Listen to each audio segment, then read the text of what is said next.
네, 오늘 히브리서 말씀을 계속 이어서 보겠습니다. 오늘은 내용이 좀 많네요. 많을 뿐만 아니라 다 중요해서. 그런데 핵심은 어디서부터 이 많은 내용들이 나왔냐면 교회가 성장하지 않는다는 거예요. 그러니까 성숙된 교회가 되지 못하고 시간이 많이 지났음에도 교회가 여전히 초보적인 연약한 부분으로 인해서 넘어지고 갈등이 생기고 서로 내부적인 문제가 발생하고 심지어는 배교하고 교회를 떠나는 그런 모습들이 나타나는 것은 이건 초보적인 문제인데 왜 시간이 지났음에도 이런 일들이 반복되는가, 여기에 대해서 이제 기록하고 있습니다. 참 놀라운 것은요, 오늘날도 똑같아요. 오늘날 우리가 교회가 성장하지 못하는 것 때문에 많은 분들이 걱정을 하고 있습니다. 이 성장이라는 것이요,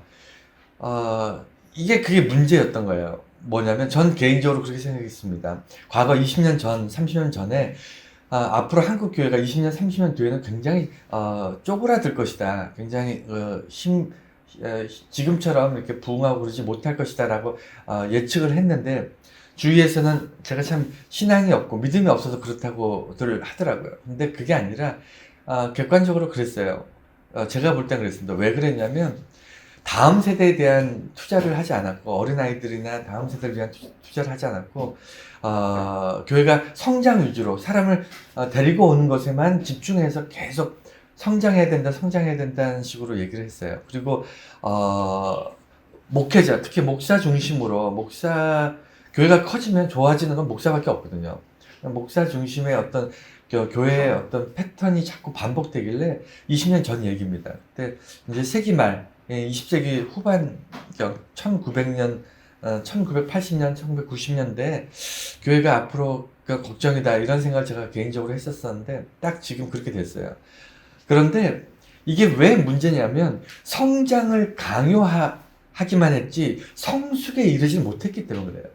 그때 많이 훈련되고 제대로 된 성숙함을 우리가 계속 유지를 했었다면 지금은 굉장히 단단한 그런 교회들이 많이 세워졌을 텐데, 지금은 뿌리가 약해요. 교회들마다 뿌리가 막 흔들려서 뭐 큰 교회들도 하루아침에 막 이렇게 교회 팔고 사라지고 막 그런 안타까운 일들을 우리가 요새 봅니다. 이게 큰 교회만의 문제가 아니에요. 방금 제가 말씀드린 것처럼 성장 위주의 사람들을 모으고 그 다음에 성숙하기보다는 성장하려고만 했던 그런 일들의 부작용은 작은 교회나 큰 교회나 똑같습니다. 그리고 성도들이 행복하고 성도들 중심, 성도들이 행복해할 수 있는, 정말 기뻐할 수 있는 그런 교회의 시스템이라기보다는 뭔가 좀 이렇게 회사같이 뭔가 좀 이렇게 성장에만 너무 급급한 지난 시간들이 아니었는가, 이런 생각합니다.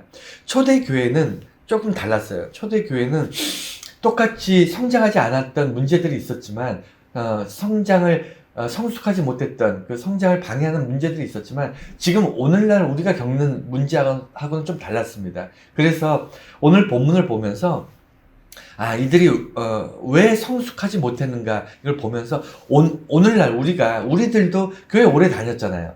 저도 한 40년, 50년 이상 다녔고, 여러분들도 제법 오래 다니셨을 거예요. 뭐 권사님 같은 경우는 꽤 오래 다니셨고, 오래 다녔는데 자기를 한번 돌아보세요. 내가 정말 성숙한 장성한 그런 그리스도인인가, 믿음에 있어서 본이 될 만한, 내가 내 주변의 연약한 믿음을 보호하고 케어하고 내가 도움을 줄 수 있는 그런 존재인가, 한번 자기 자신을 한번 돌아봐 주세요.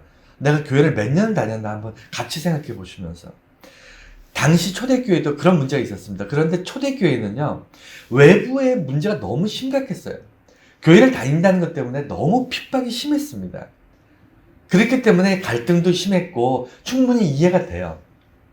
너무 힘들었기 때문에 하루아침에 끌려가서 죽을 수 있었으니까, 초대교회의 그 살벌한 환경들, 사람들은 자기가 믿음을 잘 지킬 수 있다고, 의지적으로 내 믿음을 잘 지킬 수 있다고 착각을 하는데요. 그렇지 않습니다. 환경이 좀 바뀌면요, 그래서 송두리째 흔들리는 게 우리들의 연약한 믿음이에요. 착각을 하고 있는 거예요.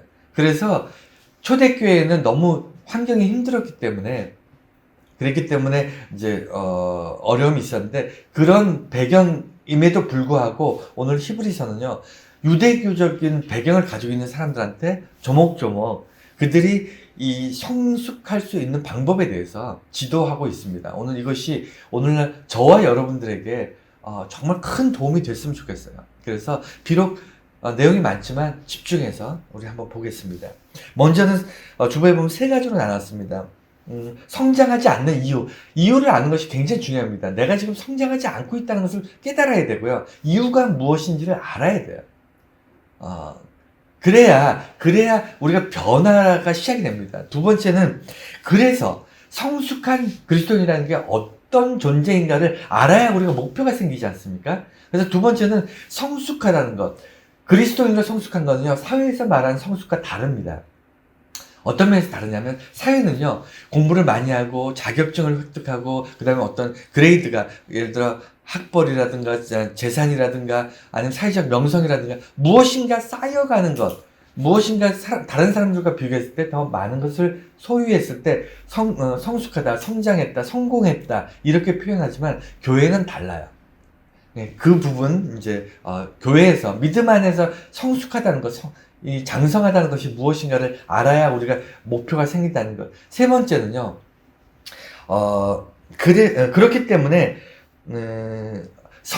지금 성장하지 못하게 발목을 잡고 있는 것이 무엇인지를 알고 그것에 따라서 대처를 해야 되는데 그게 뭐냐면 내가 초기에, 그러니까 믿음을 갖고 신앙생활을 할 때 처음 우리가 집착했던 것들을 버려야 돼요. 그러니까 어린아이가 젖을 떼지 못하고 있는 거예요. 상상을 해보세요. 여러분 나이가 한 20살 정도 됐는데 아직도 엄마 젖을 먹고 있다고 생각해보세요. 나이가 한 40, 50 됐는데 아직도 엄마 젖을 먹고 있다고 한번 생각해보세요. 지금 그런 부분이에요. 젖을 떼야만 이제 성숙해지는데 이 성숙하기 위해서 무엇을 하지 말아야 되는가, 다시 반복하지 말아야 되는가, 이것을 세 가지를 좀 보려고 합니다. 먼저, 성장하지 않는 이유, 이제 세 가지를 볼 건데, 첫 번째는요, 성숙을 강요하기보다 성장을 향해, 방해하는 요소를 제거하는 것이 중요하다. 뭐, 당연한 얘기죠. 우리가 다 아는 얘기인데, 왜 이 얘기를, 기록했냐면, 여러분, 자기가 당연하게 알고 있지만, 누군가가 계속해서 예를 들어 나는 성장하고 싶은데 나의 성장을 방해하는 무엇인가 있어. 이걸 제거해야 되겠다. 라는 생각은 누구나 다 할 수 있어요. 상식이고 누구나 다 알 수 있는 내용인데 옆에서 계속 성장해야 돼 이런 식으로 자꾸 얘기를 하면요. 성장을 방해하는 것을 제거하기보다는 왠지 자꾸 성장을 해야 되는 건가라는 식으로 내가 처음에 생각했던 상식적인 것이 아니라 비상식적인 것에 몰두할 수 있습니다. 그게 오늘날 교회가 맞이한 대한민국 또한 세계의 많은 교회들이 직면하게 된 문제예요. 뭐냐면 성장 주도적인 어떤 교육들이 너무 많았어요. 그러니까 계속 어떻게 하면 성장할 것인가, 어떤 프로그램을 쓸 것인가, 우리는 날마다 전도 외치고 옆에 있는 사람들을, 그러니까 내가 성숙해지고 내가 성장하고 든든한 믿음의 어른이 되어서 연약한 자들을 내가 보호하고 케어하고 그들을 돕겠다, 이런 어떤 성숙의 훈련과 그런 성숙의 단계로 나아가지 못하고 계속 교회의 양적 성장만을 강조를 하다 보니까 이게 당연한 얘기인 것 같지만 이제서야 우리가 왜 성장하지 못했는가를 돌아보면서 나의 성장을 방해하던 요소들이 있었다. 이거를 제거해야만 내가 자연스럽게 성장할 수 있겠구나라는 것을 이제서야 깨닫는 겁니다. 예수님의 비유에서 여러분 아시잖아요. 가시덤불에 떨어진 씨앗이 성장하다가 가시떨기에 막혀가지고 성숙하지 못하는 그런 모습 보이잖아요. 교회는 항상 이런 것들이 있어요. 그래서 성장하지 못하는 것들을 알아야 된다. 제일 큰 문제가 한국 교회는요, 너무 큰 교회든 작은 교회든 거의 대부분의 교회가 목사 중심의 교회였기 때문이에요. 성도 중심의 교회가 아니고 목사 중심의 교회로 목사가 뭐 자기 방식대로 자기 스타일대로 자기가 잘하는 거 자기가 공부를 많이 했으면 뭐 학구적으로 공부하는 교회 그다음에 선교를 많이 했으면 선교하는 교회 물론 다 중요하죠. 그런 것들 다 중요한데 중요한 건 목사에 의해서 주도되는 것이 아니라 모여있는 성도들 그들의 필요와 그들의 아픔과 그들의 문제를 서로 공유하고 나누고 함께하는 그것이 교회 공동체의 본질이고 목적인데 너무 목사가 자기중심적으로 교회를 끌고 가면서 궁극적으로는 교회를 양쪽으로 키우려고 했던 그 패단이 있었다. 그래서 성숙한 그리스도인들이 없었기 때문에 교회가 자꾸 떠나갔다. 교회를 떠나가고 있었다. 이렇게 보여집니다. 두 번째는요, 성장하지 않는 이유는요, 보호받기보다는, 그러니까 보호하기보다는 보호받는 것을 멈추지 못하는 겁니다. 그러니까, 여러분 보호 본능이란 말 아시죠? 자기 방어 기제 중에 보호 본능. 우리 남자분들보다는 여자분들이 좀 강하고 왜냐면 아이를 키우기 때문에 보호 본능이라는 게 자기를 보호하는 것도 있고요. 또 누군가를 또 보호하는 그런. 근데 중요한 것은 보호 본능이라는 거예요. 본능. 뒤에 본능이라는 말이 붙어요. 여러분 본능을 의지가 이길 수 있을 거라고 생각하세요? 여러분 그거 굉장한 자만입니다. 본능은요, 우리가 의지가 이기 거의 정말 힘들어요. 그런데 본능을 의지가 이길 때가 있잖아요. 언제 이기죠? 환경이 그렇게 됐을 때. 그냥 벼랑 끝으로 몰렸을 때 우리가 의지를 총동원을 해서 본능을 이기는 거예요. 여러분, 환경이, 이렇게 푸시하지 않으면요. 환경으로 이렇게 몰아가지 않으면요. 그냥 편안한 상태에서 나의 의지를 총동원해서 나의 본능을 이기겠다? 이거 자만입니다. 그러면 그거 쉽지 않아요. 본능을 이기기 쉽지 않습니다. 그런데 보호 본능, 다시 말해서 우리는요. 남을 보호하려는 생각과 나를 보호하려는 마음 중에 어느 게 더 강할까요? 예, 자기 자신을 보호하려는 그 본능이 훨씬 더 강해요. 훨씬 더 강합니다. 아마 90%? 99%까지는 아니더라도 한 90%는 자기 자신을 보호하려는 본능이 훨씬 강할 거예요. 남을 보호하는 것보다. 그렇기 때문에 본능적으로 나는 계속 보호받고 싶은 거예요. 교회에 나와서 하나님 앞에 기도할 때 나를 돌아봐달라, 나를 도와달라, 나를 지켜달라. 내가 너무 힘들다. 난 지금 너무 아프다. 난 지금 너무 외롭다. 너무 지금 절망적이다. 이런 얘기가 계속 하잖아. 우리는 그런 기도를 여러분 30년, 40년째 그런 기도 하고 있잖아요. 그렇지 않습니까? 여러분 기도에 8, 90%가 내가 저 사람을 보호할 수 있게 도와주세요. 내가 저 사람을 꼭 돕겠습니다. 아니면 저 사람 지금 아픔을 위해서 내가 기도합니다. 내가 중보합니다. 여러분 이렇게 기도하는 그런 시간이 더 많습니까? 나를 좀 돌아봐 주세요. 나를 보호해 주세요. 나를 좀 도와주세요. 이런 기도가 더 많습니까? 여러분 자기가 무엇인가로부터 보호받고 싶고, 어떤 울타리 안에 머물고 싶고, 교회라는 어떤 공동체와 믿음의 형제 자매들, 믿음의 지체들로부터 도움을 받고 싶어 하는 것은 본능이라니까요. 그래서 이 본능을 이겨내지 못하기 때문에 계속 그 자리 안에서 맴돌고 있습니다. 이게 성장하지 못하게 하는, 성장할 수 없게 하는 그런 이유가 됩니다. 여러분 잘 기억하셔야 돼요.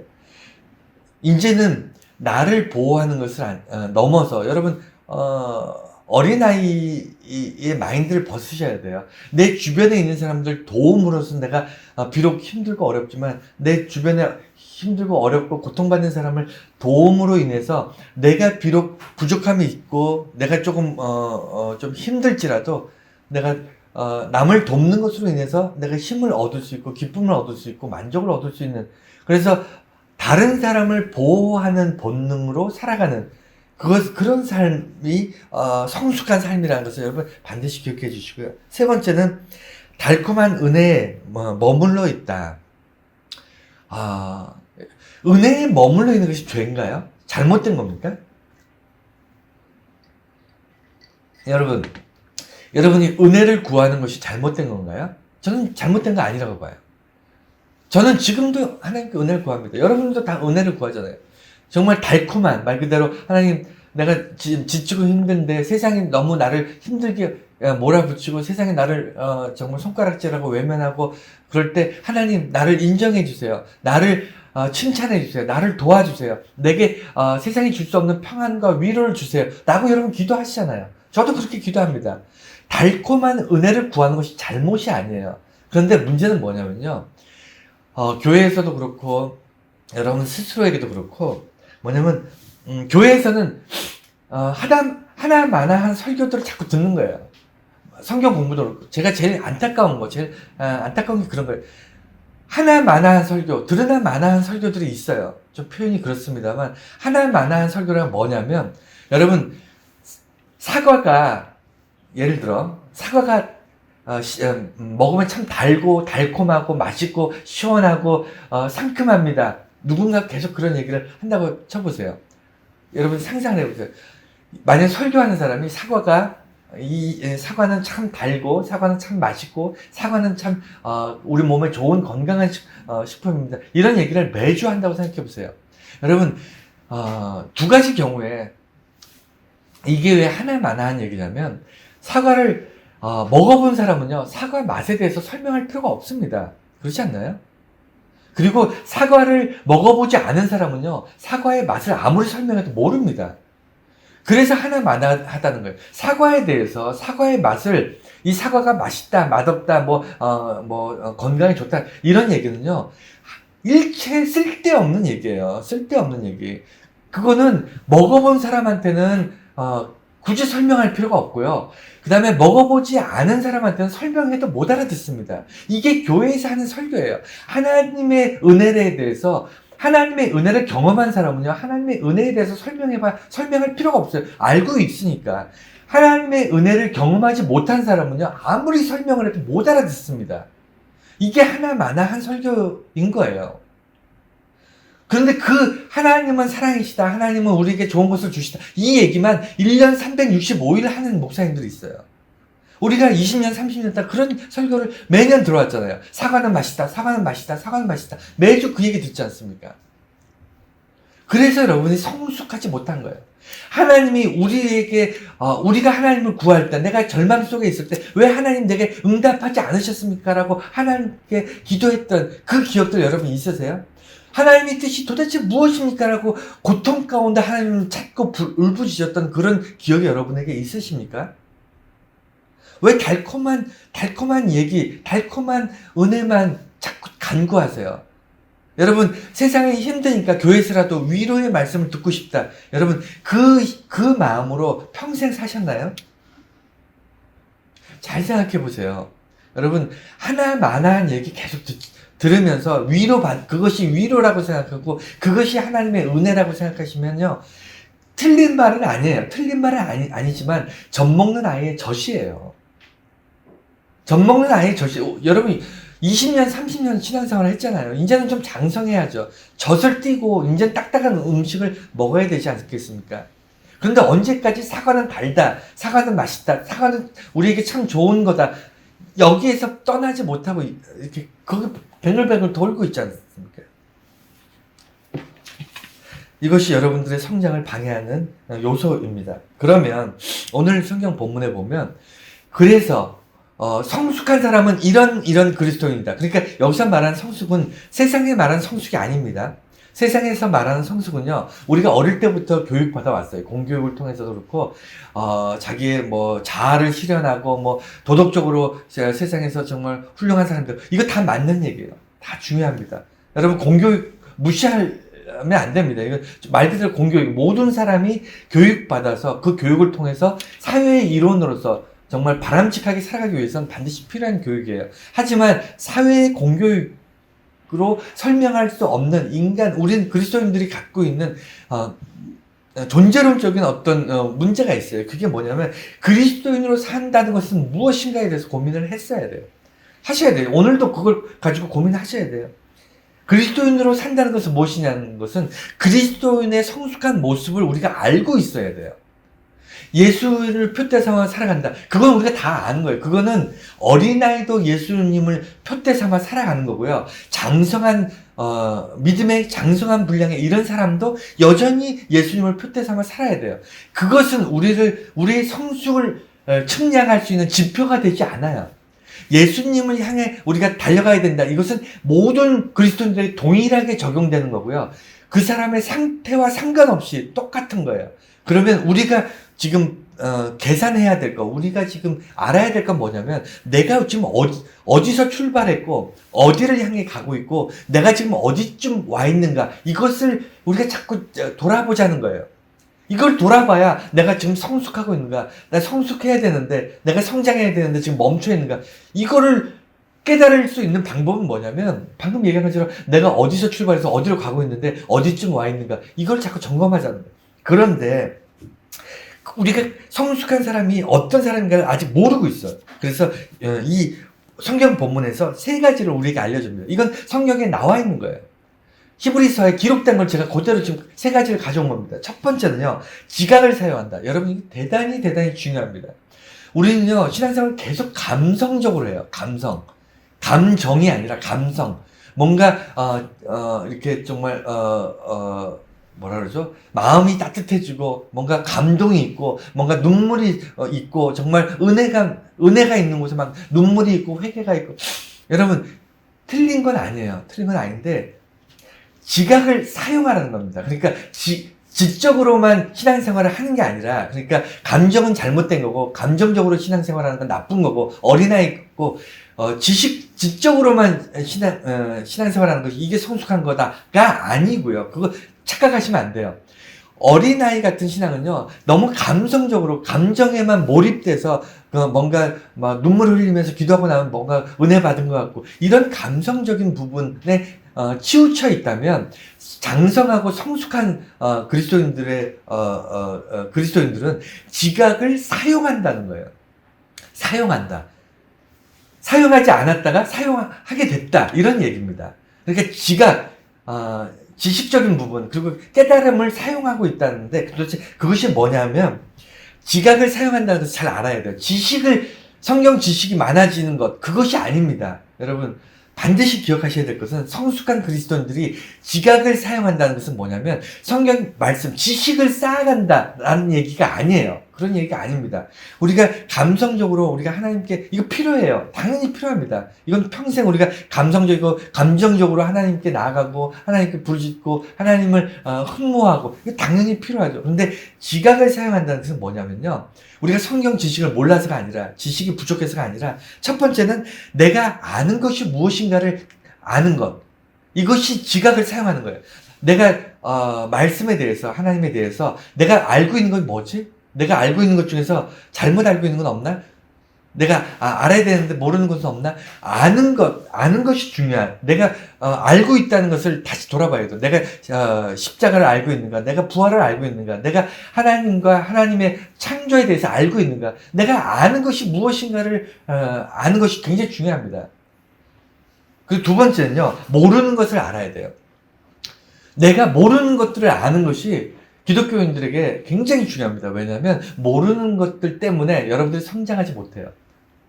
내가 하나님의 말씀 중에서 또는 하나님과 동행하며 생활하는 어떤 믿음의 그리스도인의 삶 속에서 내가 모르는 건 뭐지? 다른 사람들은 저렇게 알고 있는데 왜 저 사람은 아는데 나는 모르지? 이런 것들, 내가 모르고 있는 것들, 예를 들어 부활에 대해서 왜 나는 하나님의 예수 그리스도의 부활에 대해서 정확하게 잘 모르고 있지? 모르고 있는 것들을 아는 것, 내가 무엇을 모르고 있는지 아는 것은 굉장히 중요한 겁니다. 그래서 내가 아는 것이 무엇인가, 그리고 내가 모르는 것이 무엇인가, 이것이 지각을 사용한다는 거예요. 그리고 세 번째가 뭐냐면 내가 알아야 하는 것이 무엇인가, 이것이 세 번째 중요한 겁니다. 그러니까 지각을 사용할 때 이 세 가지예요. 내가 아는 것은 무엇인가, 내가 모르는 것은 무엇인가, 그리고 내가 알아야 할 것은 무엇인가. 여러분, 알아야 할 것은 왜 중요하냐면요, 여러분 여러분 히브리어 헬라어 모르시죠? 저도 잘은 못하는데, 목사가 되려면 히브리어 헬라어 수업을 받고 우리는 시험 봐서 그걸 합격했거든요. 정말 어려워요. 정말 머리 쥐납니다. 여러분 히브리 헬라 모르셔도 돼요. 여러분들 모르셔도 그냥 목회자들이나 이런 사람들 원전 보기 위해서 공부하는 거고요. 날마다 히브리 헬라 맨날 쓰는 용어 언어가 아니기 때문에 배워도 잊어버립니다. 우리도 필요에 따라서 번역본 보고 막 이렇게 하기 때문에 여러분들은 성경을 연구하시는 분들이 아니라서 히브리 헬라 모르셔도 돼요. 그러니까 몰라도 되는 것들이 있습니다. 여러분 선교사가 아니시잖아요. 선교지에 대해서 우리가 선교사님들이나 이런 분들을 위해서 기도하고 다 좋지만 선교지의 문화나 그들의 어떤 언어나 이런 것들 다 알아야 여러분들이 기도할 수 있는 거고 그들을 위해서 후원하는 게 아니잖아요. 여러분 말씀을 통해서 여러분 기독교의 역사라든가 기독교의 문화라든가 기독교의 이런 아주 구체적인 것들, 학문적인 것들 여러분 그 신학자들의 논문 이런 거 볼 필요 없습니다. 볼 필요 없어요. 그런 걸 알아야만 성숙하고 뭐 지적으로 뛰어난 거 아니에요. 여러분 하든 필요 없어요. 여러분들한테 알아야 될 거가 모르는 것들 중에서 정말 중요한 것들 내가 알고 있는가, 정말 중요한 복음의 본질을 내가 알고 있는가, 내가 복음의 본질 중에서 절대 몰라서는 안 되는 것 중에 내가 아직 모르고 있는 것은 무엇인가 이런 것들 깨닫고 그리고 지각을 통해서 내가 그렇다면 이런 것들은 반드시 알아야 되겠다. 이것이 지각을 사용하는 거예요. 이런 지각을 사용할 때 우리가 감정적으로 하나님을 의지하고 하나님 찾고 부르짖고 찬송하면서 눈물 흘리면서 이게 잘못된 게 아니라 여기서부터 성장해 나가는 겁니다. 성숙해 가는 거예요. 내가 날마다 찬송 부르는 것으로 만족해 할 수 없구나. 내가 이제는 뭔가 누군가를 보호하고 케어하고 누군가에게 어떤 도움을 줄 수 있는 자로 장성한 분량에 이르기 위해서는 내가 세상을 판단하고 내가 말씀 안에서 내가 더 많이 노력하고 훈련해야 되겠구나. 이런 것들을 깨닫는 거예요. 지각은 깨닫는 겁니다. 두 번째는요. 성숙한 그리스도는 연단을 받는다. 여러분 우리가 당연한 얘기지만 성숙한 사람들이 연단을 잘 이겨내고 그 다음에 성숙한 사람들은 연단을 통해서 더 장성해진다. 여러분 이거 어릴 때부터 우리 수없이 귀에 딱지가 않도록 들었잖아요. 귀에 피나도록 들었던 얘기입니다. 연단이 우리한테 득이 되고 필요하다. 하나님께서 우리에게 연단을 주신다. 근데 이 얘기를 여러분 뭘 빠뜨렸냐면 이 얘기를 들을 때마다 뭘 빠뜨렸냐면 연단은 장성한 사람한테만 오는 게 아니에요. 연단은요, 모든 그리스도인들에게 똑같이 주어져요. 그러니까, 우리가 선택할 수 있는 게 아니에요. 연단을 여러분 선택하는 건 아닙니다. 연단은요, 그리스도인들에게 연단은요, 필수 조건이에요. 모두, 어린아이에게도 연단이 옵니다. 장성한 사람에게도 연단이 와요. 이해가 되셨습니까? 그래서 장성한 사람은요, 많은 연단을 이겨낸 사람이에요. 초보적인 어린아이에게는요, 연단이라는 것은 뭐냐면, 그냥 감당할 수 없는 시험인 거예요. 그래서 연단만 오면 초보적인 그리스도인들은 그냥 바로바로 자빠집니다. 바로바로 넘어져요. 연단만 오면 그냥 시험에 빠지고, 그게 초보적인 거예요. 장성하다는 건 뭐죠? 많은 연단을 거쳐왔다는 거예요. 이길 때도 있었고 질 때도 있었고 연단을 통해서 더 성숙할 수도 있었고 연단 때문에 더 고통받을 수도 있었지만 중요한 것은 많은 연단을 거쳐온 사람이 장성한 겁니다. 그 얘기를 저 어릴 때 못 들었어요. 그래서 이제서야 제가 스스로 깨닫고 여러분들한테는 얘기하는 겁니다. 여러분 연단이 주어지는 것을요 내가 피해갈 수 있다거나 아니면 연단이 올 때 하나님을 의지해서 하나님과 동행하면 승리할 수 이런 달콤한 사탕발림을 떠나서 여러분 지각을 가지고 판단하세요. 뭐냐면 내가 연단이 왔을 때 자빠지고 못 이겨내고 내가 힘들어하고 하면 아직 내가 좀 초보적인 믿음을 가지고 있구나 이렇게 생각하시면 돼요.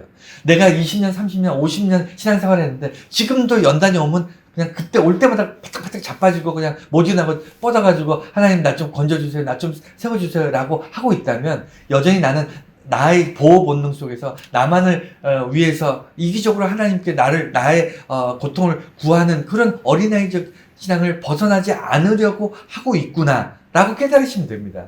성숙한 사람은요 그냥 연단 또 힘든 일이 생겼네. 또 힘든 일이 내 앞에 생겼네. 하나님 이걸 넘어가려고 합니다. 좀 도와주세요. 만약에 자빠져서 못 일어나면 하나님 이 연단을 통해서 내가 비록 상처가 남을지라도 더 성숙한 믿음이 남도록 하나님 도와주세요. 나와 함께 해주세요. 그리고 그런 연단을 통해서 주변에 똑같은 연단으로 넘어져 있는 사람한테 나는 비록 그 연단으로 인해서 너무 힘들고 고통받고 눈물 흘릴지라도 옆에 있는 사람한테 손 내미는 거예요. 내가 너를 도와주면 너는 조금 더 나보다는 좀 쉽게 이 연단을 이겨내겠지. 이렇게 도움을 주는 것, 손 내미는 것. 이게 장성한 분량입니다. 이게 성숙한 그리스도인들의 모습인 거예요. 모든 연단을 이기는 게 장성한 게 아닙니다. 모든 연단을 이길 수 없어요. 여러분 착각하지 마세요. 연단은요, 여러분들이 자빠지라고 오는 거고요. 자빠져서 거기서 고통받고 힘들지만 하나님을 의지하고 하나님을 부르짖으면서 바둥바둥 이렇게 이겨나갈 그런 게 연단이에요. 여러분, 그냥 가뿐하게 제껴버리고, 가뿐하게 이겨내고, 이런 걸 누가 연단이라고 합니까? 그렇지 않습니까? 그래서 연단을 받는다는 것을 여러분 기억해 주시고요. 또 하나 기억할 게 뭐냐면, 연단은요, 그 누구도, 그 어떤 사람도 여러분 도와주지 않습니다. 연단은요, 그런 거하고 비슷한 것 같아요. 제가 알러지로 너무너무 고생합니다. 요새 환절기라 너무너무 고생해요. 어제도 하루 종일 너무 고생을 했는데, 몸이 아프면요, 누가 옆에서 대신 아파줄 수 없잖아요. 그렇지 않습니까? 저도 아이들 키워보니까 아이들이 아플 때 정말 속상하더라고요. 진짜 속상해. 내가 아픈 것보다 한 10배? 10배 이상 속상해요. 더 아픈 것 같고. 그런데 아이들이 아플 때는요, 내가 대신 아파줄 수 없습니다. 아무리 마음이 쓰이고 마음이 아프더라도 그건 그냥 제3자의 생각일 뿐이고요. 정말 아픔을 덜어주고 같이 아파하고 아픔을 대신 아파하고 못합니다. 똑같아요. 연단도 똑같습니다. 우리 인생에서 우리에게 찾아오는 연단들이 있거든요. 이거는 오늘도 여러분들에게 계속 연단이 옵니다. 내일도 올 거고요. 여러분이 많은 연단들을 거쳤잖아요. 연단은요, 사람들이 대신 그것을 도와주지 않아요. 우리가 힘든 일이 생기면요, 자꾸 뭐에 의지하려고 사람에 의지하고, 특히 목사라든가 아니면 무슨 믿음의 선배들, 이런 사람들 의지해서 난 기도해 주세요. 내가 지금 힘든 일이 있는데, 당연히 이건 요구할 수 있습니다.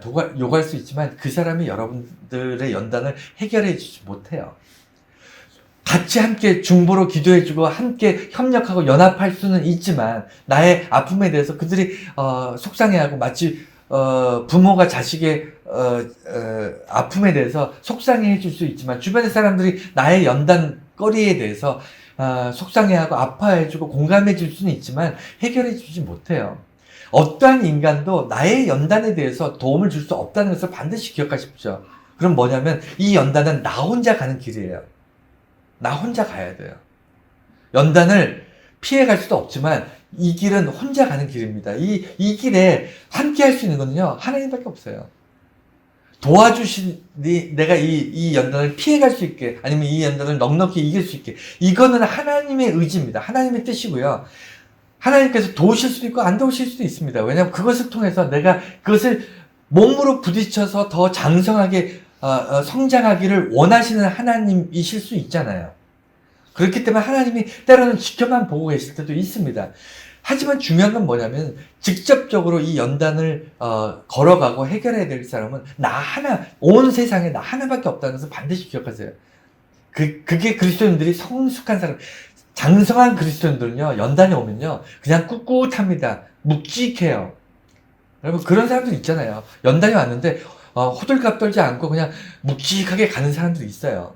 그냥 덤덤한, 이 사람들은 많이 겪어본 사람들이에요.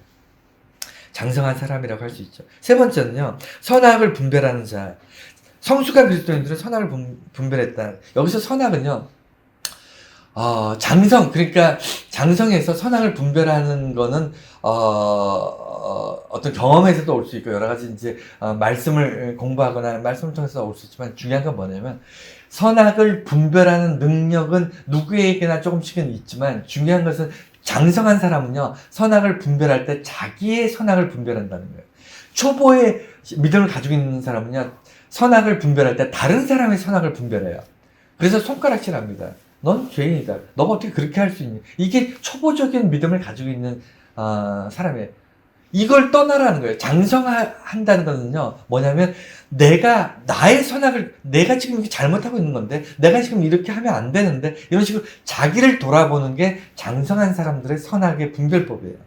그래서 바리새인들이요, 많이 알고 선악을 분별할 수 있는 능력이 출중함에도 불구하고 바리새인과 서기관들과 이런 사람들이 예수님으로부터 그렇게 욕을 먹을 수밖에 없었던 게, 자기의 선악의 분별을 다른 사람들한테 자꾸, 초보적인 믿음이죠. 너 그렇게 하면 안 돼. 이런 식으로, 나는 지금 착하게 사는데 너는 좀 악하게 살아. 나는 하나님 앞에 선한 사람인데 너는 지금 하나님 앞에 아주 악한 사람이야. 라고 선악의 분별의 잣대를 다른 사람들한테 들이미는 거예요. 이게 초보적인 삶인 겁니다. 그래서 선악을 분별하는 자로 살되, 선악을 어떻게 분별해? 나를 더 많이 그렇게 분별하는 거예요. 그래서 자기 자신을 돌아볼 때 비로소 하나님 앞에 내가 부끄러운 존재인지 깨닫게 되는 거고, 내가 부끄러운데 누구를 심판해? 내가 부끄러운 존재인데 누구를 정죄해? 이런 마음으로 사는 게, 그게 장성한 분량이에요. 여러분 주변에 그런 사람들 있지 않습니까? 간혹 있죠. 흔하진 않지만. 여러분, 저는 그런 사람들 곁에 있으면 너무 좋아요. 너무 편합니다. 내가 비록 연약하고, 어리석고, 미련해서, 이렇게, 성숙하지 못하지만, 그냥 넉넉하게 지켜봐줘요. 왜냐면 나의 잘못을 콕콕 집어서, 너 이걸 이렇게 잘못했는데 너 이럴 수 있어. 너 이렇게 똑바로 살아. 이렇게 살면 안 돼. 이런 식으로 잔소리 하듯이 꼬치꼬치 이렇게 가르쳐 주려고 하는 그런 사람 옆에 있으면 편하지 않습니까? 너무 제 입장에서 얘기했나요? 여러분들도 아마 그러실 겁니다. 그래서 장성한 그리스도인들이 여러분들을 케어하고 보호하고 여러분들을 도울 수 있는 이유는요, 지켜봐 준다는 거예요. 부모가 자식을 지켜보듯이 하나님이 우리를 지켜봐 주듯이, 장성한 그리스도인들은 초보적 그리스도인들과 함께 할 때 그들의 사소한 것들을 꼬치꼬치 다 들춰내지 않습니다. 지켜봐 줄 줄 아는 거죠. 그리고 심판하지 않습니다. 여러분, 선악을 분별하는 것, 여기서 끝나면 좋아요. 선악을 분별해서 자기 돌아보고, 이렇게 살면 안 되겠다라고 자기 스스로 분별하는 거, 여기까지 하면 얼마나 좋겠습니까? 그런데 여기서 한 발 꼭 더 한 발 더 나가서 어떻게 하냐면 심판을 해요. 저주하고요. 심판하고, 너는 이렇게 하면 너는 끝이야. 너는 더 이상 믿음 생활 하나님께서 널 버렸어. 이런 식으로 자꾸 사람을 심판을 해버려요. 여기까지 나가면 안 됩니다. 여러분, 그 심판할 자격이 없는 사람들이에요. 저도 마찬가지고. 그래서 심판하시면 안 됩니다. 자, 이제 세 번째입니다. 되풀이하지 말아야 할 것들. 그래서 우리가 지금 들었던 것이 성장하지 않는 이유에 대해서 말씀드렸고, 그 다음에 성숙한 그리스도는 어떤 사람인가에 대해서 말씀을 들었습니다. 그러면 이 성숙한 사람이 되기 위해서 지금 당장 시급한 건 뭐냐면, 열심히 성숙한 사람이 되자. 이게 아니라는 거예요. 우리가 20년, 30년 전부터 교회에서 그거 계속 강조했잖아요. 열심히. 전도하고, 그 다음에 성경 공부하고, 봉사하고, 열심히. 근데 열심으로 성숙하진 않아요. 성장은 해요. 양쪽으로 성장은 하지만, 성장 하루아침에 훅 사라지잖아요. 성장이 중요한 게 아니고 성장과 더불어 성숙해야 되는데, 성숙은 성장을 방해하는 것들을 제거해야 됩니다. 오늘 성경 말씀은 6가지가 나와요. 이 6가지가 여러분, 저와 여러분들한테 정말 몸에 뼈에 새기는 그런 말씀이었으면 좋겠고, 이것이 여러분 평생에 정말 여러분 좀 이렇게 붙잡는 그런 말씀이었으면 좋겠어요. 그래서 반드시 내가 정말 다시 초보의 믿음으로 돌아가나 할 때 이 6가지를 통해서 다시 한번 깨닫고 이렇게 했으면 좋겠습니다. 그런데 이게 오늘날의 우리들의 모습과 초대교회는 조금 다르긴 해요. 그건 이제 여러분 잘 보시면 돼요. 나는 이렇지 않은데 이렇게 생각하실 수 있어요. 왜냐하면 적용되지 않는 부분도 분명히 있습니다. 초대교회에 특수한 상황들이 있으니까. 오늘날 우리하고는 좀 다를 수 있어요. 하지만 이 6가지를 여러분이 반드시 기억하시고 말씀을 배우시고 그 다음에 익히셔서 여러분들의 삶에 적용하실 수 있었으면 좋겠어요. 6가지 중에 첫 번째는요, 죽은 행실을 회개해라, 이렇게 나옵니다. 초보를 벗어나기 위해서 우리가 회개를 하지 말라는 게 아니에요. 여기 나온 6가지는요, 우리가 반드시 해야 되는 거예요. 믿음으로 이 6가지를 반드시 붙잡아야 되는데 문제는 이 6가지를 계속 뺑뺑이 돌지 말라는 거예요. 다시 회개하고 다시 그러니까 회개를 하지 말라는 것이 아니고요. 회개를 했으면 다시 회개하지 말라는 겁니다. 이 얘기가 뭐냐면 회개는 그러면 우리가 딱 한 번만 하는 겁니까? 그게 아니라 회개 건건이가 있잖아요. 내가 예를 들어 거짓말을 많이 했어요. 그래서 어느 날 딱 깨달았어. 난 습관적으로 너무 거짓말을 많이 하는구나. 하나님 도와주세요. 나의 거짓말하는 습관을 고쳐주세요라고 기도합니다. 하나님께 회개를 하는 거죠. 여러분 제가 여러 번 반복해서 설교했던 기억이 납니다. 회개가 뭐죠? 하나님께 고백하고 다시는 그 죄를 짓지 않으며 또 하나 반드시 중요한 것은 그 회개의 과정에서 내가 부지불식간에 피해를 입히거나 고통받게 했던 사람들한테 반드시 가서 사과하고 배상해야 된다는 거예요. 내가 나의 잘못에 대해서 책임져야 된다는 거예요. 회개는요, 나와 하나님과의 관계가 아닙니다. 반드시 기억하세요. 회개는요, 내가 저지른 잘못에 대해서 인간 대 인간의 문제인 거예요. 절대로 그건 인간 대 인간의 문제를 100% 내가 책임지고 해결해야 돼요. 그리고 그 과정에서 하나님께서 마음 상하셨기 때문에 하나님께서 그 과정을 지켜보시면서 하나님께서 고통받으신 그것 때문에 내가 하나님 앞에 죄를 지었습니다. 라고 고백하는 거예요. 이해가 되셨나요? 하나님께 회개하고 인간과의 관계는 그냥 잊어버리는 그런 사람들 정말 나쁜 사람이에요. 정말 교회에 너무너무 많습니다. 넘쳐납니다. 회개를 하나님과의 관계라고 생각하는 착각하는 사람들 너무너무 많아요. 아닙니다. 인간과의 관계, 회개는 인간과의 관계, 내가 책임지겠다는 겁니다. 이 문제를 내가 책임지겠습니다. 라고 죽음을 정말 목숨 걸고 그 문제를 해결하고, 그리고 나서야 하나님께 나가는 거예요. 하나님, 내가 이런 잘못을 저질렀으면 다시는 이 잘못을 반복하지 않겠습니다. 이게 회개예요. 이게 회개입니다. 그래서 예수님께서 말씀하시잖아요. 형제들 간에 분쟁했으면 분쟁을 해결하고 하나님께 나오라 그러잖아요. 예수님 말씀이에요. 근데 우리는 하나님만 찾고 하나님 용서해 주세요라고 해서 하나님 응답 받았다고 그리고는 그냥 잊어버리고 편안하게 살잖아요. 나쁜 놈들이에요. 정말 그렇게 사는 사람들은 나쁜 놈들입니다. 하여튼 그래서 회개라는 것은 초대교회에서 왜 성장하지 못하냐면 그 건건이 예를 들어 거짓말을 많이 했다 그러면 내가 다시는 거짓말하지 않겠습니다라고 하나님께 회개했으면 다시는 그 회개를 반복하지 말아달라는 거예요. 우리가 거짓말만 죄입니까? 수많은 죄를 지으며 살잖아요. 오늘도 우리는 뭐 남을 뭐라 그러죠? 거짓말뿐만 아니라 뭐 도적질도 할 수 있고 다른 사람을 폄하하기도 하고 다른 사람을 괴롭히기도 하고 아니면 어떤 건건이 우리 살아가면서 정말 우리는 알게 모르게 너무 많은 죄들을 짓고 있는데 이런 죄들에 대해서 그 문제를 하나님 앞에서 명백하게 드러내고 해결하고 그리고 하나님 앞에 나가서 다시는 그 죄를 짓지 않겠다고 계속 반복하되 그 건건이 이루어지는 것들을 계속 반복하지 말라는 거예요. 교회 안에서 예를 들어 어떤 사람을 볼 때 너무 마음에 그 사람 때문에 어떤 사무친 게 있고 맺힌 게 있어서 그 사람 볼 때마다 화가 나고 막 저 사람 잘못됐으면 좋겠고 저 사람 잘 안 됐으면 좋겠고 이런 마음이 일어날 때 하나님께 회개하면 다시는 그 사람을 볼 때마다 그런 마음이 일어나지 않아야 돼요. 그 사람 사랑해야 됩니다. 그 사람을 용서해야 돼요. 근데 이런 일들이 우리 안에서 일어나지 않고 계속 반복되고 있기 때문에 회개에 대한 이야기, 죽은 행실을 회개하라. 이 죽은 행실은 죄에 대한 행동인데 죄에 대한 행동이 반복되지 말아야 된다는 거예요. 이해가 되셨죠? 회개를 하지 말라는 게 아니고 그 회개를 한 사건이 반복되면 안 된다는 거예요. 그렇지만 여러분 거짓말을 회개했다고 거짓말 안 하고 사나요? 거짓말 합니다. 그러니까 그런 존재예요. 그렇기 때문에 하지 않으려고 노력을 해야 돼요. 하나님 앞에 회개한 것들을 다시 반복하지 않으려고 우리가 머릿속에 그 뼈에 새기고 내가 이 죄를 다시 짓지 않으려고 노력을 해야 돼요. 그 회개를 반복하지 않아야 장성한 분량의 그리스도인들이 된다는 거예요. 나의 발목을 잡았던 것을 떼어낼 수 있는 거예요. 두 번째는요, 하나님에 대한 신앙. 여러분, 당연한 얘기인데, 왜 이게 우리의 발목을 잡느냐. 여러분, 하나님에 대한 믿음이 있으신가요? 하나님에 대한 믿음이 있으신가요?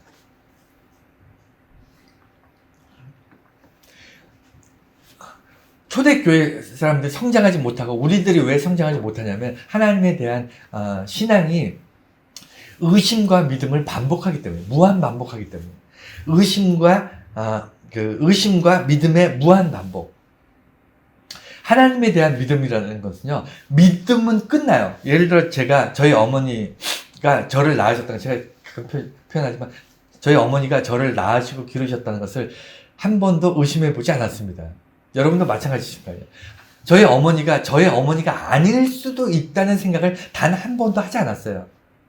제가 어머니가 저를 낳는 걸 보지 못했습니다. 하지만 저는 저희 어머니가 저를 낳으시고 기르셨다는 것을 알고 있어요. 그걸 믿습니다. 보지는 않았지만 믿습니다. 하지만 그 한 번 믿고 나서 지금 오늘날까지 제가 50 넘게 살면서 단 한 번도 저희 어머니가 나를 낳고 기르신 것을 의심한 적이 한 번도 없습니다. 그런데 그리스도인들은 하나님의 신앙, 하나님에 대한 신앙, 하나님을 향한 신앙, 하나님이 우리를 믿고 사랑하시고 구원하시고 하는 하나님이 세상을 창조하시고 우리에게 은혜 주시고 이런 어떤 믿음을 필요로 하는 사항들, 또 내가 하나님에 대해 고백하는 내용들, 이런 것들을 수시로 의심하고 믿고 이걸 반복하는 거예요.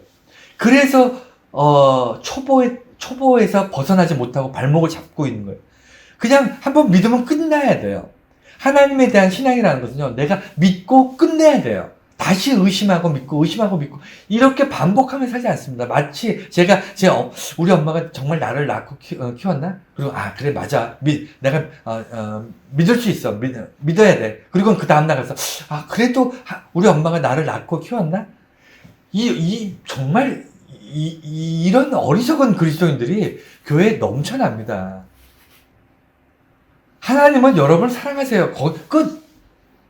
거기에 대해서 더 이상 뭘 왈부왈부 할 필요가 없습니다. 하나님이 여러분들을 구원하시고 예수 그리스도를 이 땅에 보내셨다. 끝. 여러분들이 하나님을 사랑하십니까? 여러분이 온 마음과 온 몸을 다해서 하나님 사랑하십니까? 그렇게 고백하셨나요? 끝. 이제는 졸업해야죠. 끝나야죠. 근데 왜 오늘도 내가 하나님을 사랑하고 있는가? 하나님이 나를 정말 도우시고 하나님께서 나를 인도하고 계신가? 왜 의심하고 믿고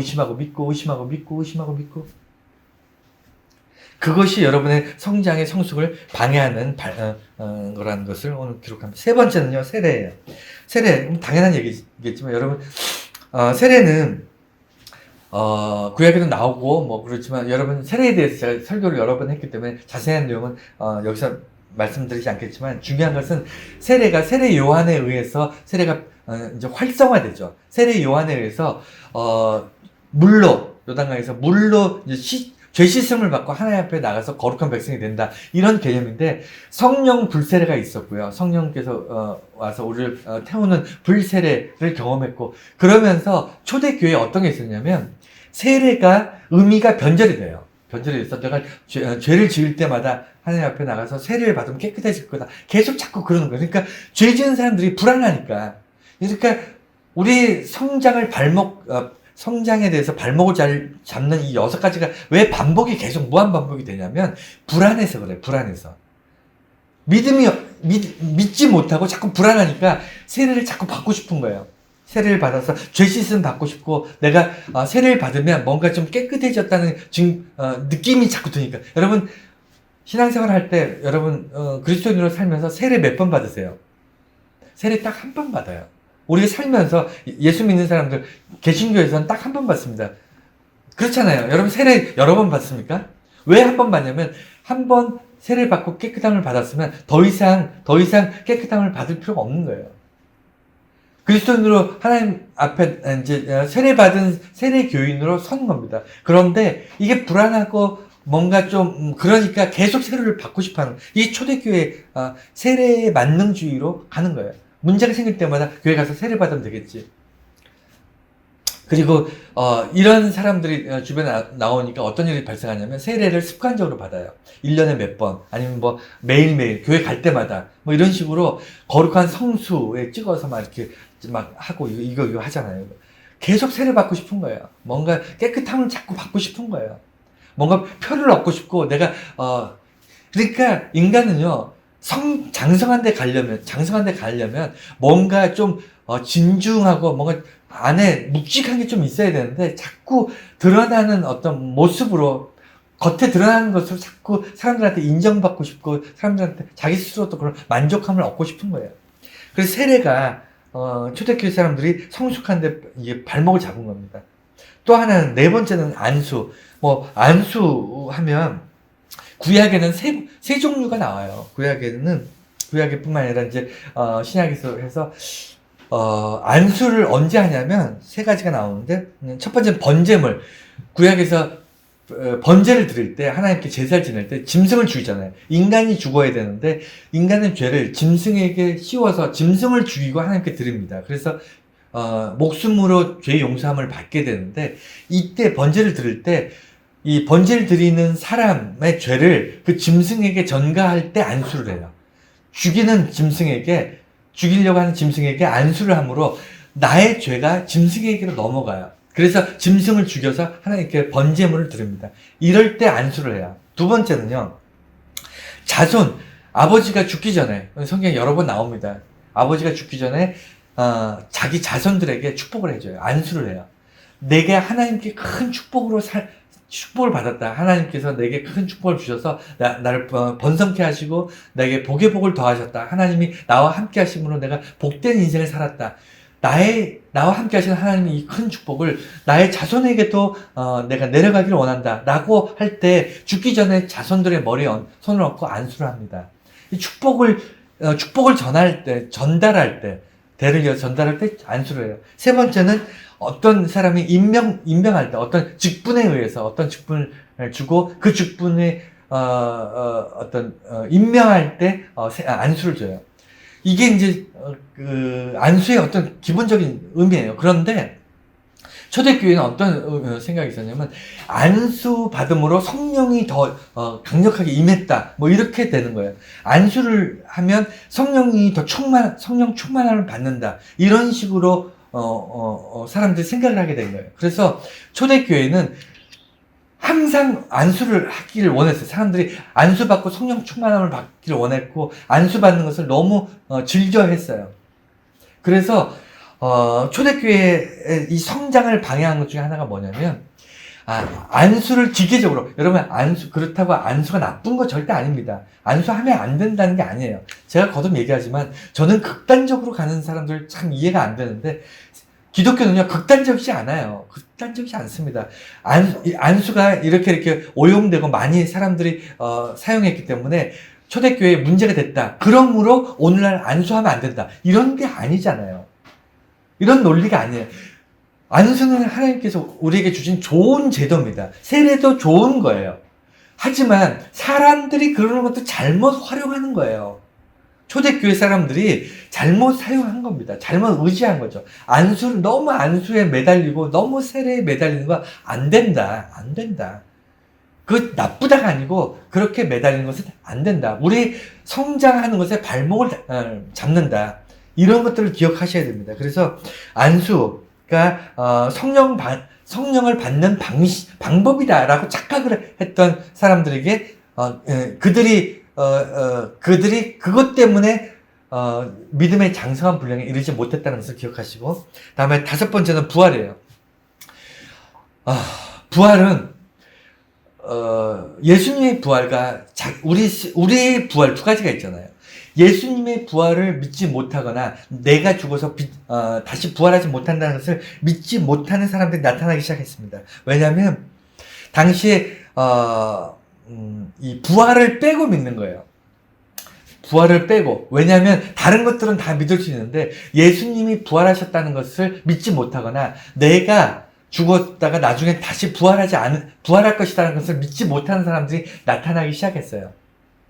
그래서 부활의 부분들을, 이 부활이 왜 여기서 발목을 잡냐면, 부활을 믿고 그 다음에 다시 부활에 대해서 계속 믿음에 대해서 점검하고 하기 때문에 성장하지 못하는 것이 아니라 부활에 대한 믿음이 사라지기 때문에 문제예요. 그러니까 이 부활의 문제는 견고하게 우리가 믿고 성장해 나가. 이제 다시는 이제 뭐 믿고 자시고 할 필요가 없어. 예수 그리스도의 부활과 내가 죽었다가 다시 부활하게 될 것에 대한 그 믿음은 이건 반드시 변함없이 진리야 라고 믿고 끝내야 되는, 졸업해야 되는데 이게 그렇게 졸업이 안 되고 시간이 지날수록 이게 흐릿해지는 거예요. 흐릿해지. 예수님 정말 부활하셨을까? 왠지 육체가 부활한 게 아니고 예수님의 영적인 부분만 부활해서 하늘로 올라가신 게 아닐까? 예수님의 부활을 목도한 사람들이 뭔가 비몽사몽간에 예수님의 어떤 영적인 그 귀신 같은 영적인 부분을 보고 목격했다고, 예수님을 만났다고 얘기하는 것이 아닐까? 도마가 예수님의 손바닥에 못자국에 손가락을 집어넣은 것은 뭔가 꾸며낸 얘기가 아닐까 하는 식으로 흐릿해지기 시작했어요.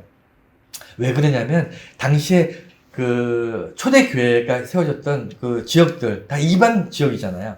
이방 지역에 세워진 교회에 나왔던 많은 이방인들은 헬레니즘 문화권에 있는 사람이에요. 히브리 문화권과 헬레니즘 문화는요, 정반대, 180도 달라요. 180도 다릅니다. 나중에 이거 기회가 되면 또 자세히 설명하겠지만, 비슷한데 좀 다른 게 아니고요. 히브리 문화하고요, 헬레니즘, 당시에 전 세계를 지배했던 헬레니즘 철학이죠. 고대 철학들 다 헬레니즘입니다. 아리스토텔레스, 플라톤 다 헬레니즘 문화입니다. 이거는요, 180도 다릅니다. 완전히 뒤집혀요. 그러다 보니까 헬레니즘 문화에 있는 사람들이 절대로 받아들이고 믿어지지 않는 것이 뭐냐면 부활이었어요. 그들은 절대로 부활을 믿지 않습니다. 히브리 문화는요, 부활을 믿어요. 유일신을 믿습니다. 헬레니즘 문화는요, 유일신을 믿지 않아요. 신은 많아요. 수도 없이 많은 게 헬레니즘입니다. 근데 히브리는 오직 유일신 야훼 여호와만 믿고요. 그들에겐 부활이 있는데 헬레니즘은 부활이 없어요. 그러다 보니까 헬레니즘 문화에서 들어왔던 사람들이 다른 건 좋은 말씀 다 믿지만 부활은 믿지 못한다. 여러분, 이 말씀을 제가 왜 이렇게 힘주어서 말씀드리냐면요, 현대 교회가 이거예요. 이거 부활을 믿지 않아요. 현대 교회가 다른 것들은 다 믿고 좋은 말씀 다 듣고 막 감동받고 은혜 받고 찬송하면서 막 이렇게 막 버라이어티하게 예배 드리고 다 좋은데 부활을 믿지 않아요. 헬레니즘하고 똑같아요. 과학을 신봉하는 사회, 철학을 신봉하는 사회. 지금 세상 사람들은 왜 교회에 와서 교회 처음에 나오면 왜 뿌리 내리지 못하고 믿음이 생기지 않는 줄 알아요? 부활이 믿어지지 않아서 그래요. 부활이 이 히브리적 문화가 너무 낯설어서 그래요.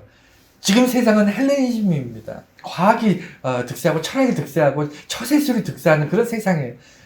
초대교회하고 똑같아요. 그래서 부활을 제가 힘주어서 말씀드리는 겁니다. 마지막 6번째가 영원한 심판.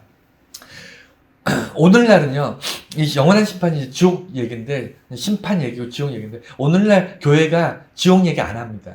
심판 얘기 안 해요. 그렇지 않습니까? 잘 안 하잖아요. 영원한 지옥, 영원한 심판, 이런 얘기 잘 안 하잖아요. 그런데 초대교회는 거꾸로예요. 너무 했어요. 너무 많이 했어. 초대교회는 너무 지옥이라든가, 너희들 예수 믿지 않으면 다 지옥 가고, 그 얘기만 계속해. 매주. 그러니까 오늘날은 너무 안 했고, 초대교회는 너무 많이 했어. 그래서 지옥에 대한, 그리고 심판에 대한, 이런 부분들에 대해서 고대 교회들, 고대에 있던 교회들, 초대교회부터 중세교회 이런 사람들이 늘 고민인 거예요. 내가 이렇게 살다가 지옥 가면 어떡할까? 이렇게 살다가 지옥 가면 어떡할까? 이게 초대교회부터 중세교회까지의 늘 한결같은 사람들의 걱정이었어요. 그게 오늘날하고 정반대죠. 오늘날은 지옥 얘기하면 교회를 떠납니다, 사람들. 재수없어. 뭐, 오늘, 시대가 어느 시대인데 지옥 얘기를 하고 심판 얘기를 해. 이렇게 하고 다 교회 떠납니다. 아닌가요? 제가 너무 오버해서 얘기하는 거라면 죄송합니다. 주변에 그런 사람들 제가 너무 많이 봐서 그런 것 같습니다.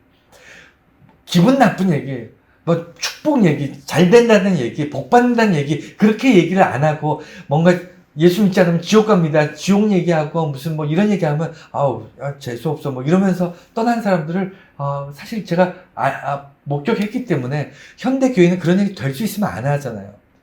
복 받는 얘기하고 축복을 얘기하지 심판 얘기 잘 안 하셨어요. 그런데 중세교회는 너무나도 지옥에 대한 얘기를 너무 많이 했기 때문에 고대 문학에도 지옥에 대해서 많이 나와 있고요. 벽화나 이런 데서 지옥에 대한 얘기들, 이 미술이나 이런 데 지옥화 같은 거 되게 많이 나와 있고요.